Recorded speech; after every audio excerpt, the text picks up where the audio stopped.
Zara stood in the cold metal room and tried not to shake. Around her, 20 other females waited in silence. Their skin glowed with soft blue and green lights that moved like waves under their skin. Zara looked down at her own arms. Her lights were dim and yellow. The other females never looked at her. The selection would start soon. Zara had been here twice before. This was her last chance. If no male picked her today, she would be sent away from her people forever. The door opened, with a loud sound. 20 males walked into the room. They were tall and strong, with bright lights dancing under their dark skin. Each male would pick one female to be his mate. Together, they would try to have children to save their dying race. Zara's people, the Velthani, were running out of time. Their home planet was poisoned long ago by big machines and bad chemicals. Now very few babies were born healthy. The doctors said only the best males and females should have children together. The first male walked slowly past the females. He stopped in front of Nala, who had silver lights that sparkled like stars. He placed his hand on her shoulder. "I choose you," he said. Nala smiled and walked away with him. Zara watched as more males made their picks. They chose the tall females, with bright lights. They chose the ones with strong minds that could speak without words. One by one, the room became empty. A male with gold lights stopped near Zara. Her heart jumped. Maybe this time would be different. The male looked at her for a long moment. Zara tried to make her lights brighter, but they stayed dim. The male shook his head and walked to the female next to her. Soon, only 3 females were left. Then 2. Then just Zara. The last male looked around the empty room. His eyes met Zara's for just a second. Then he turned and left without saying anything. Zara was alone. Elder Thane walked into the room. He was very old, and his lights had turned white with age. He looked sad but not surprised. "Zara Velthani," he said in a tired voice, "this was your 3rd selection." "Yes, Elder," Zara said quietly. "You know what this means." Zara nodded. She knew the rules. 3 chances to find a mate. If no one picked her, she could not stay with her people.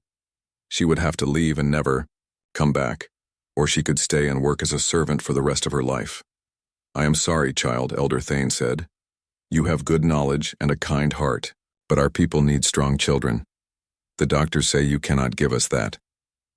Zara wanted to tell him the doctors were wrong. She had read the old books in secret.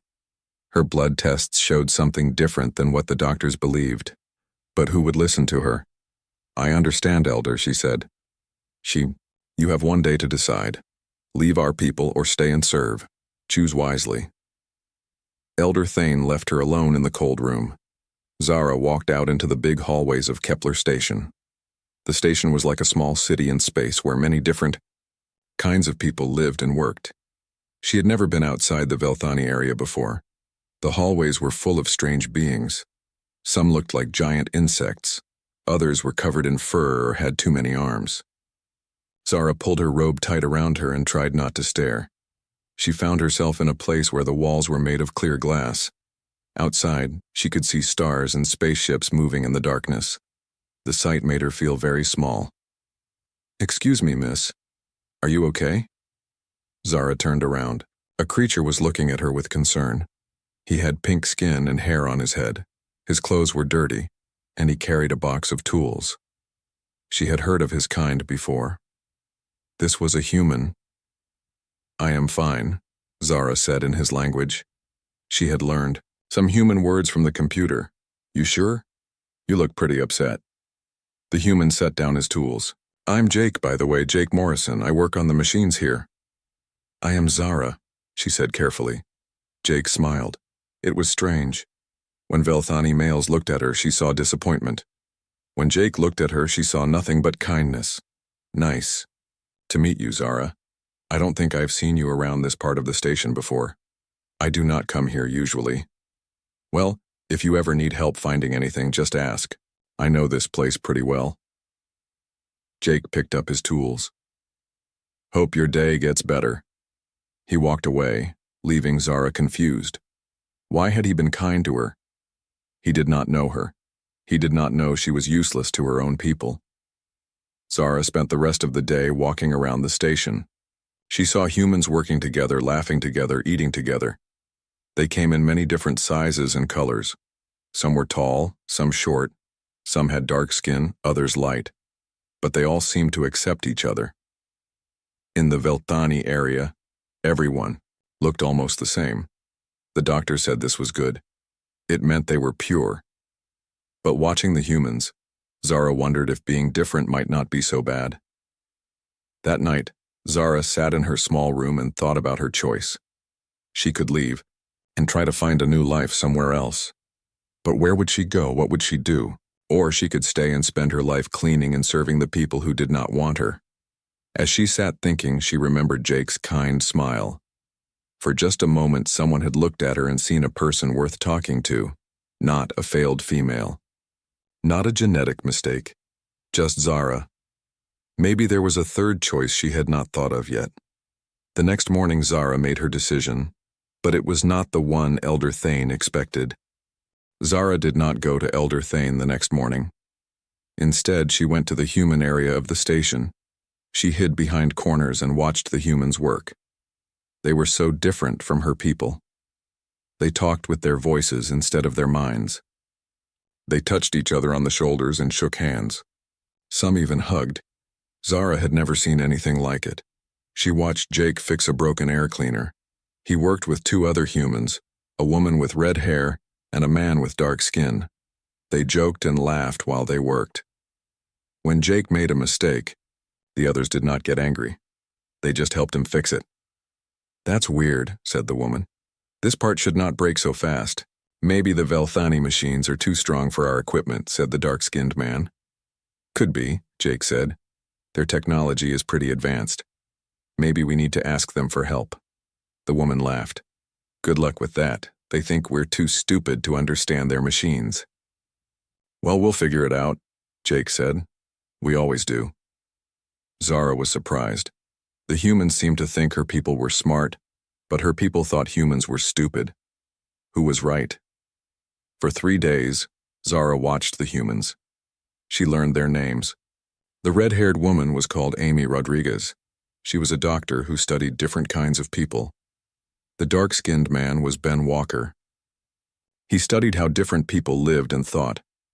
Zara also watched Commander Lisa Hayes, who was in charge of the humans on the station. Lisa was strong and smart, but she was also kind to the people who worked for her. On the 4th day, something bad happened. The air in the Velthani area started to smell wrong. The lights began to flicker. Elder Thane called for help, but the Velthani engineers could not fix the problem. "The system is too old," one engineer told Elder Thane.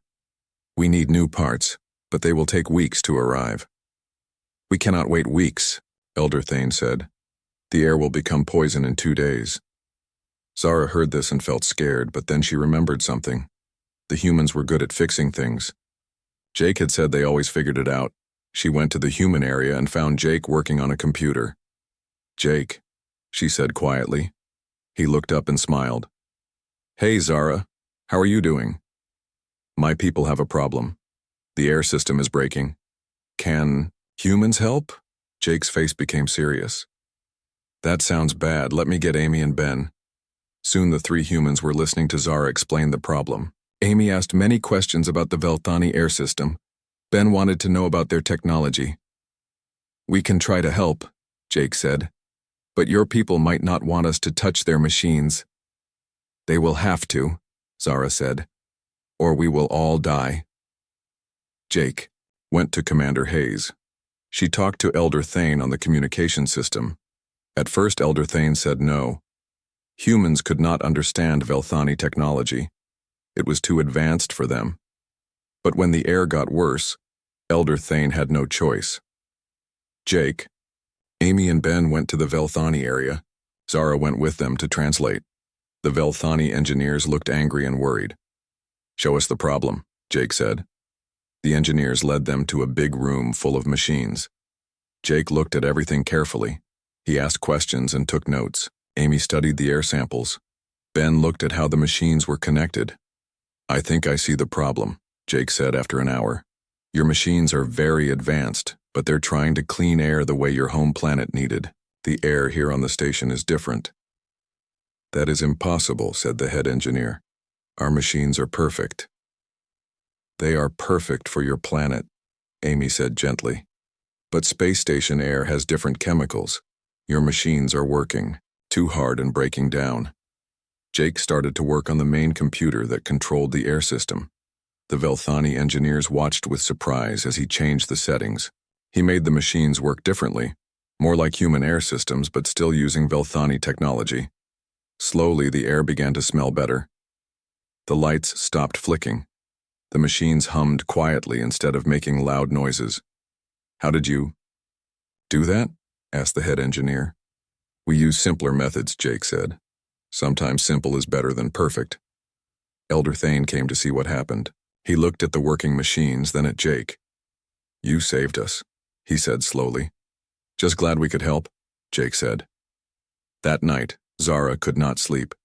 She kept thinking about what she had seen. The humans had solved a problem that her people could not solve. They had been kind when they did not have to be. They had risked their own safety to help people who looked down on them. Most importantly, Jake had treated her like an equal. He had listened to her ideas and asked for her help.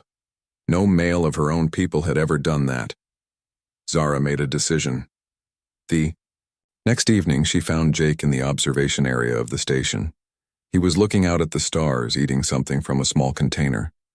Jake, she said. He turned and smiled. Hi, Zara. Want to sit down? I was just having dinner and watching the ships. Zara sat next to him. For a moment, they watched the stars in silence.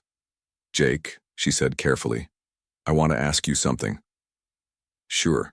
What is it? Zara took a deep breath. She had practiced the words in human language many times. Will you be my husband? Jake dropped his food container. It made a loud crash on the floor. Several other people in the observation area turned to look at them. What? Jake said. Will you be my husband? Zara said again, louder this time. The observation area became very quiet. Everyone was staring at them now. A Velthani female had just asked a human male to marry her. Nothing like this had ever happened before. Zara, Jake said carefully. Why are you asking me this? Because no one of my people wants me, Zara said. But you are kind to me. You see me as a person. Maybe together we can help both our peoples. But we're different species, Jake said. Is that even possible? I do not know, Zara said honestly. But I want to try. Do you? Jake looked at her for a long moment. Around them, people whispered and pointed. Some looked shocked. Others looked angry. I need to think about this. Zara, Jake said finally. I understand, Zara said. Take time you need. As Zara walked away, she heard the whispers getting louder. By the time she reached the Velthani area, everyone was talking about what she had done. Elder Thane was waiting for her with a very angry face. What have you done? He demanded. I asked a question, Zara said. You have brought shame on our people. Humans are animals. They are not worthy of us. They saved us yesterday, Zara reminded him. That was different. This is wrong. But as Elder Thane yelled at her, Zara thought about Jake's face when she asked her question. He had not laughed at her. He had not looked disgusted. He had looked thoughtful. Maybe, just maybe, he was thinking the same thing she was thinking. Maybe being different was not so bad after all. News of Zara's question spread through the station like fire. Within hours, everyone knew that a Velthani female had asked a human male to marry her. Jake could not work that day. Everywhere he went, people stared at him. Some humans thought it was funny. Others thought it was dangerous. The Velthani he passed in the hallways looked at him with anger or disgust. Commander Hayes called Jake to her office. Sit down, Jake, she said. Her voice was serious. We need to talk about what happened yesterday. I know it's strange, Commander, Jake said, but I don't think Zara meant any harm.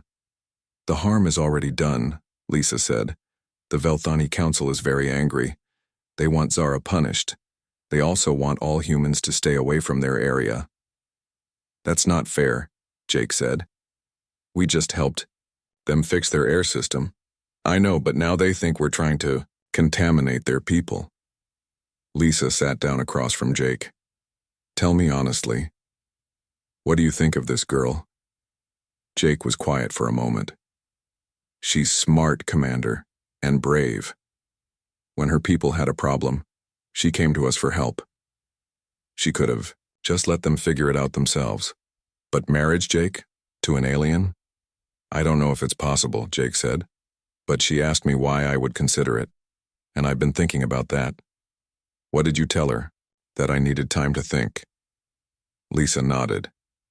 Good. Take all the time you need, but remember this could change everything between humans and Velthani, for better or worse. While Jake talked with his commander, Zara was facing her own problems. Krell, Velthani, the male who had been chosen in the first selection ceremony, came to see her. He was tall and strong, with bright golden lights under his skin. Many females had wanted him to choose them. You have brought shame on all of us, Krell said angrily. How dare you ask an animal to be your mate? Humans are not animals, Zara said calmly. They are intelligent beings with their own culture. They are short-lived and primitive. They have no lights under their skin. They cannot speak with their minds. They are nothing like us. Maybe that is good, Zara said. We are dying, Krell. Our children are weak and sick. Maybe we need something different. Krell's lights flashed red with anger. You speak madness. Our bloodlines are pure. That is what makes us strong. Our bloodlines are too pure, Zara said. That is what makes us weak. Krell raised his hand as if to hit her, but Elder Thane entered the room. Enough, the old man said. Krell, go back to your mate. Zara, come with me. Elder Thane led Zara to his private office. The walls were covered with pictures of their home planet before it was poisoned. Green trees and blue skies that no longer existed. Sit down, child, Elder Thane said. His voice was tired. Tell me why you did this. Because I want to live, Zara said simply. And I want our people to live too. Explain. Zara took a deep breath. I have been reading the old medical books, Elder. The ones from before our planet was poisoned. Our ancestors were not all the same. Some were tall, some short. Some had bright lights. Others had dim ones. But they were all healthy. Elder Thane frowned. The doctors say genetic purity makes us strong. The doctors are wrong, Zara said. In the old books, it says that mixing different bloodlines makes children stronger, not weaker. We have been choosing mates who are too much like ourselves. That is why our children are sick. You are not a doctor, Zara. No, but I can read. And I have seen something else, Elder. The humans are all different from each other, but they are healthy and strong.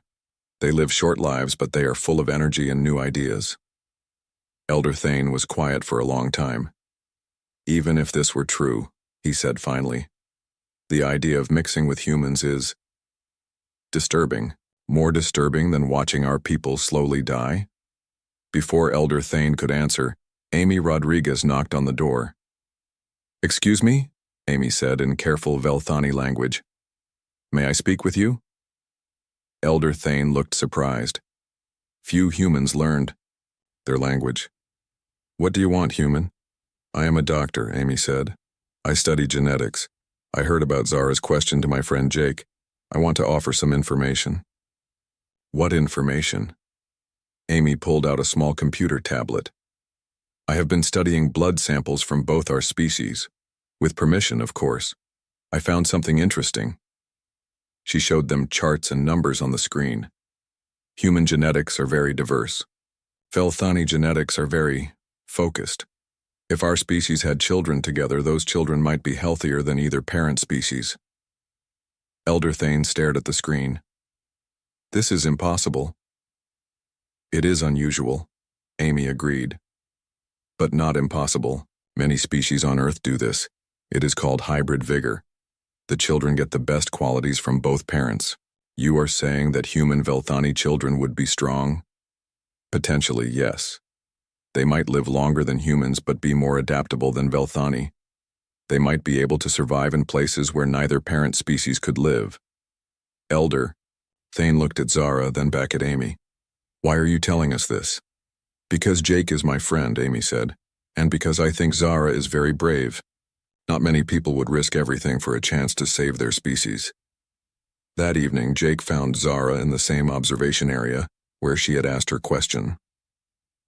I've been thinking about what you asked, Jake said, sitting beside her. And Zara's voice was quiet. I want to know more about you, about your people, about what this would really mean. It would mean we would be partners, Zara said. We would try to build a bridge between our peoples. Maybe we would have children who could help both species. But would you be happy? Jake asked. Really happy? Not just doing this to save your people? Zara looked at him with surprise. No one had ever asked her what would make her happy. I think so, she said slowly. You are kind to me.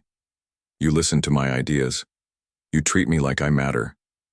I have never had that before. You do matter, Jake said. Any man who can't see that is an idiot. For the first time since the selection ceremony, Zara smiled. So, Jake said, if we're going to do this crazy thing, we're going to do it right.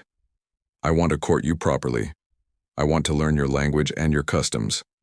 I want you to learn about humans. Then, if we both still want to try this, we'll ask for permission from both our peoples. And if they say no, Jake grinned, then we'll figure something else out. We humans are good at that. As they sat watching the stars together, neither of them noticed the figure watching from the shadows. Krell Velthani had heard every word and his lights were flashing with rage. 2 weeks after Jake agreed to court Zara, a big ship arrived at Kepler Station.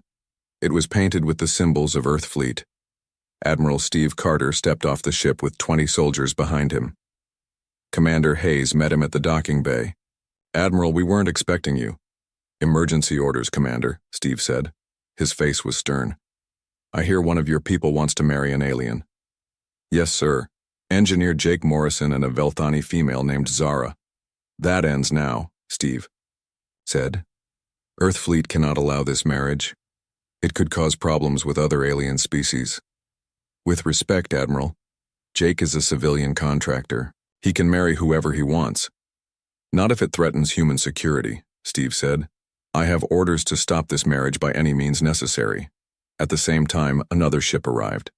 This one belonged to the Velthani. It was twice as big as the human ship and covered in weapons. Elder Council member Vex Velthani came aboard with 50 guards. Elder Thane met the council member with worry. Honored Vex, why have you come? To stop this madness, Vex said. His voice was cold as ice. A female of our people wants to mate with a human animal. This cannot happen. Zara is young and confused, Elder Thane said. Perhaps we can convince her to change her mind. There is no convincing needed, Vex said. She will return to our homeworld for proper correction. If she refuses, she will be taken by force. While the two leaders planned to stop them, Jake and Zara continued to spend time together. Jake was learning Velthani language and customs. Zara was learning about human culture and emotions. They met in secret places around the station. Jake taught Zara how to laugh. Zara taught Jake how to communicate with the light patterns under her skin. Your people express emotion with their faces, Zara said one day. My people express emotion with light.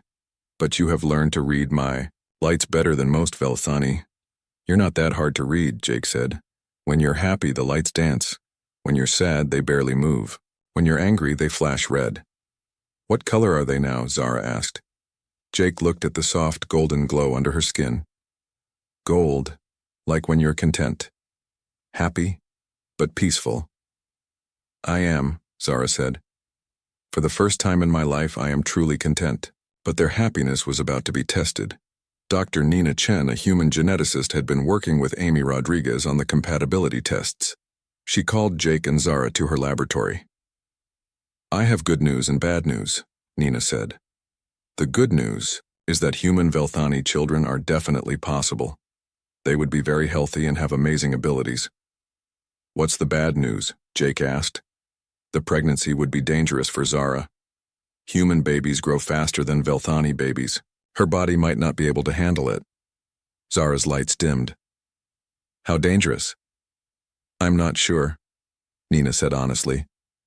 We would be in new territory, but with careful medical care, I think it could work. I'm willing to take the risk, Zara said. I'm not, Jake said quickly. I won't let you die for this, and I will not let my people die because I was too afraid to try, Zara replied. They argued about it for hours. Finally, Jake realized something important. This has to be your choice, he said. I love you, Zara, but I can't make this decision. For you? You love me? Zara asked. Her lights began to dance with gold and silver. Yes, Jake said. I didn't expect it to happen, but it did. I love your intelligence, your courage, your determination to save your people even when they rejected you. I love you too, Zara said. You see me as worthy when no one else does. You listen to my ideas. You make me feel like I matter. They were about to kiss when alarms started going off all over the station. Captain Roy Bennett's voice came over the communication system. All personnel report to emergency stations. We have a security situation. Jake and Zara ran to the main corridor. They saw human soldiers and Velthani guards facing each other with weapons drawn. Admiral Carter and Councilmember Vex stood in the middle, shouting at each other. The human will not marry the female, Vex declared. That's exactly right. Steve agreed. This marriage is forbidden. You cannot forbid love, someone shouted from the crowd. Jake was surprised to see it was Ben Walker, the human anthropologist. More humans stepped forward to support Jake and Zara. They have the right to choose, Amy Rodriguez called out. This could help both our species, added Dr. Chen. But Krell Velthani stepped forward with other young Velthani males. This human contaminates our pure bloodlines, Krell shouted. He must be stopped. The crowd began to split into two groups, humans and some young Velthani on one side, traditional Velthani and Earthfleet soldiers on the other. Suddenly, Krell pulled out a weapon. If our leaders will not stop this, I will. He aimed at Jake, but Zara jumped in front of him. The energy blast hit her in the chest, and she fell to the ground. Zara. Jake caught her as she collapsed. Her lights were flickering and going dim. The crowd went silent. Even Krell looked shocked at what he had done. Amy and Nina rushed to help Zara. She's badly hurt, Amy said. We need to get her to medical right away. She's dying because of this human, Vex said angrily. She's dying because of your hate, Jake shot back. As the medical team worked on Zara, she grabbed Jake's hand weakly. Don't let them stop us, she whispered. Promise me. I promise, Jake said, tears in his eyes. While Zara fought for her life in the medical bay, something unexpected happened. Elder Thane pulled out an old book and began to read. Honored Vex, he said slowly. I have been studying our oldest laws. There is something called the right of genetic necessity. What are you talking about? Vex demanded. If our species is truly dying and if mixing with another species could save us, then our laws allow it. It was written by our founders long ago. That law is ancient. It does not apply now. It applies if I say it applies, came a new voice. Everyone turned to see Healer Senna Velthani, the oldest and most respected member of their species. She walked slowly into the room, supported by two assistants. Honored healer, Vex said with surprise. Why are you here? Because I have been watching our people die for 50 years, Senna said. I have seen our children born weaker with each generation. I have read the human doctor's research. She is right. We need new genetic material to survive. But they are humans, animals. They are intelligent beings who offered to help us when we were dying, Senna said firmly. They fixed our air system when we could not. They offer us a chance to save our children. Only a fool would reject such a gift. Admiral Carter stepped forward. This is all very touching, but I have orders to stop this marriage. Then you will have to arrest me too, came another voice. Everyone turned to see Captain Bennett standing with Jake. I support this marriage. It represents the best of what humanity can be. One by one, more humans stepped forward. Amy, Nina, Ben, and dozens of others. Then, to everyone's surprise, some young Velthani joined them. Led by a female named Nira, they stood with the humans. We want to live, Nira said simply. We want our children to live. If this human and Zara can show us how, then we support them. The crowd was now clearly divided. Traditional leaders on one side, young people from both species on the other. Just then, Amy ran out of the medical bay. She's stable, Amy announced. Zara is going to live. A cheer went up from Jake's supporters. Jake felt like he could breathe again, but the crisis was not over. Admiral Carter and Council Member Vex were still determined to stop the marriage. This ends now, Steve said. He signaled to his soldiers. Yes, it does, Vex agreed. He signaled to his guards. The two groups of armed forces faced each other across the corridor. In the middle stood Jake, surrounded by friends from two different species. I have a question, Jake said loudly. Are we going to solve this with violence, or are we going to be intelligent beings and find a better way? There is no better way, Steve said. I have my orders. I have mine too, Vex added. Then you're both cowards, Jake said. The room went dead silent. You're so afraid of change that you would rather watch people die than try something new. Zara was willing to risk her life for a chance to save her people. What are you willing to risk? Admiral Carter's face turned red. How dare you call me a coward? Then prove you're not, Jake challenged. Give us a chance. 1 year, let Zara and me try to make this work. If we fail, if it causes problems, then you can stop any other marriages. But if we succeed, if our children are healthy and strong, then you have to support other couples who want to try. Council Member Vex laughed, coldly. 1 year? Your human lives are so short, what can you accomplish in 1 year? Everything, Jake said confidently. Humans are good at making big changes quickly. Give us 1 year and we'll show you something amazing. The two leaders looked at each other, then at the mixed crowd of humans and Velthani watching them. Finally, Healer Senna spoke up. I support this proposal. 1 year is a reasonable test. Captain Bennett nodded. So do I. Admiral Carter and Council Member Vex exchanged long looks. They were outnumbered and they knew it. 1 year, Steve said finally. But if this causes any diplomatic problems, it ends immediately. Agreed, Vex said reluctantly. But the female must prove she can bear healthy children, or she returns home for proper correction. Deal, Jake said before anyone could object. As the crowd dispersed, Jake rushed back to the medical bay. Zara was awake, her lights weak but steady. Did I miss anything interesting? She asked with a small smile. Just me. 6 months later, Jake and Zara stood in the biggest room on Kepler Station. It was decorated with flowers from a dozen different worlds. Humans sat next to Velthani. Other alien species had come to watch the first interspecies wedding in galactic history. Zara wore a dress that mixed human and Velthani traditions. It was white like human wedding dresses, but it had special fibers that made her natural lights shine brighter. Jake wore a formal human suit with Velthani light patterns sewn into the fabric. Healer Senna performed the ceremony. She spoke in both languages so everyone could understand. Today, two people from different worlds choose to become one family, Senna said. They do this not just for love, but for hope.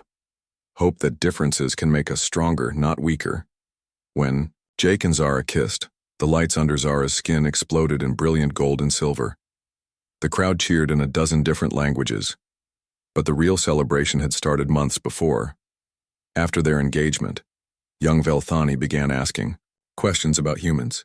Young humans began learning about Velthani culture. Dr. Ben Walker started teaching classes about interspecies relationships. The key, Ben explained to his mixed classes, is not to try to become the same. It's to learn how your differences can help each other. Amy Rodriguez and Dr. Nina Chen opened a clinic for interspecies couples. More Velthani females who had been rejected began talking to human males. Some human women became interested in Velthani males. Each couple is different, Amy told them. What works for Jake and Zara might not work for you. But we can help. You figure out what will work. Nira Velthani became the leader of young Velthani who wanted change. She organized meetings where both species could share ideas. My people have been afraid for so long, Nira said at one meeting. Afraid of losing our culture, afraid of becoming weak. But fear is what made us weak. Hope is what will make us strong again. Not everyone was happy with the changes. Krell and some other traditional Velthani left the station. Admiral Carter was recalled to Earth for allowing the marriage to happen. But Captain Bennett was promoted, and Commander Hayes became the new head of human-alien relations. Council member Vex also left, but Elder Thane stayed. He watched the changes with careful eyes. I do not understand everything that is happening, he told Healer Senna. But I see that our young people have hope again. That must mean something. The biggest test came 8 months after the wedding. Zara became pregnant. The pregnancy was difficult, just as Dr. Chen had predicted. Zara had to spend most of her time in the medical bay. Her body was working hard to grow a baby that was half human and half Velthani. The baby is growing faster than normal for Velthani, Amy explained to Jake, but slower than normal for humans. Zara's body is adapting, but it's exhausting for her. Jake stayed with Zara every day. He held her hand when the pain was bad. He read to her when she couldn't sleep. He brought her favorite foods from the human cafeteria. I'm scared, Zara admitted one night when the baby was very active. Me too, Jake said. But we're going to be okay. All 3 of us. How do you know? Because we have something our peoples never had before. We have each other. When the baby was born, everyone on the station held their breath. Would it be healthy? Would it look more human or more Velthani? Would it survive? The baby was perfect. She had Jake's brown hair and Zara's large eyes. Her skin was the color of light coffee, and it had faint lines where Velthani lights would grow when she got older. She was bigger than Velthani babies, but smaller than human babies. She's beautiful, Jake whispered, holding his daughter for the first time. What should we call her? Zara asked. They had talked about this for months. They wanted a name that worked in both languages, something that meant hope. Luna, Jake said. It means moon in human language, and it sounds like Lurin in Velthani, which means new beginning. Luna Morrison Velthani, Zara said, testing the name. I like it. Word of Luna's birth spread quickly. Scientists from dozens of species came to study her. She was the first known hybrid of her kind, and everyone wanted to know what she could do. The tests showed amazing results. Luna had human adaptability, but Velthani longevity. She could see in different kinds of light than either parent species. Her brain developed faster than human children, but would keep growing longer than Velthani children. Most amazing of all, she could communicate in ways neither parent species could. She could speak with her voice like humans and with light patterns like Velthani. But she could also do something new. She could share emotions directly through touch. She's not just half human and half Velthani, Dr. Chen explained excitedly. She's something entirely new, a bridge between species. As Luna grew, more hybrid children were born. Each one was different, but all of them were healthy and strong. They became known as bridge children because they could understand and communicate with many different species. By Luna's first birthday, everything had changed on Kepler Station. Human Velthani couples were common. Other alien species started asking about interspecies relationships. The station became a center for interspecies cooperation and learning. Jake was promoted to Director of Interspecies Engineering. His job was to help different species work together on technology projects. Zara became a genetic counselor, helping couples from different species understand how to have healthy children. Elder Thane officially retired and named Nira as his replacement. At the ceremony, he made a speech that surprised everyone. I was wrong, he said simply. I thought mixing with other species would make us weak. Instead, it has made us stronger than we have been in centuries. Our children are healthy. Our future is bright.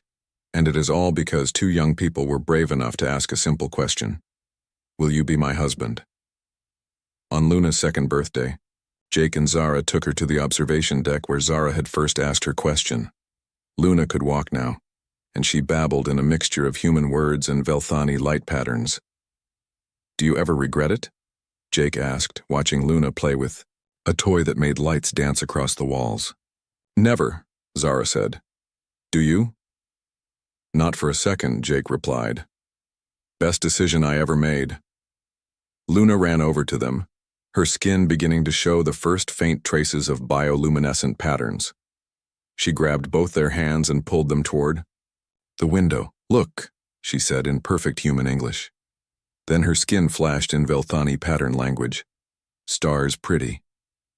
As they stood together watching the stars, Jake thought about how much had changed. 2 years ago, he was just a maintenance engineer. Zara was a rejected female with no future. Now they were parents to a child who might change the galaxy. What do you think she'll be when she grows up? Zara asked. Whatever she wants to be, Jake said. The universe is going to be very different by then. Better, do you think?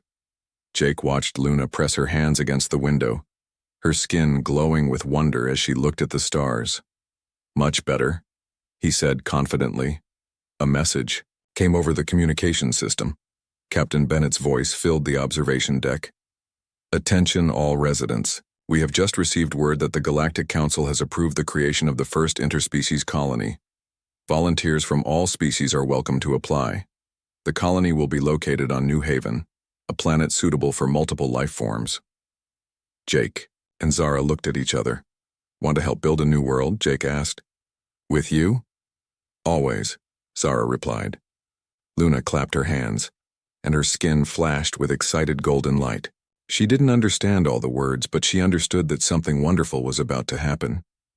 As they walked back to their quarters to start planning for their next adventure, Jake remembered something Zara had said long ago. Maybe being different is not so bad after all. She had been right. Being different wasn't bad at all. It was the beginning of everything good. Years later, when Luna was grown and had children of her own, she would tell them the story of how everything changed. How her mother was brave enough to ask a question that no one had ever asked before. How her father was kind enough to say yes. How two people from different worlds proved that love could bridge any gap. Remember, Luna would tell her own children, who were even more amazing combinations of different species. It all started with a simple question. Never be afraid to ask the questions that matter. You never know what wonderful things might happen. And in the great spiral of the galaxy, on dozens of worlds where different species now lived and loved together, children would learn that being different was not something to fear. It was something to celebrate. The end.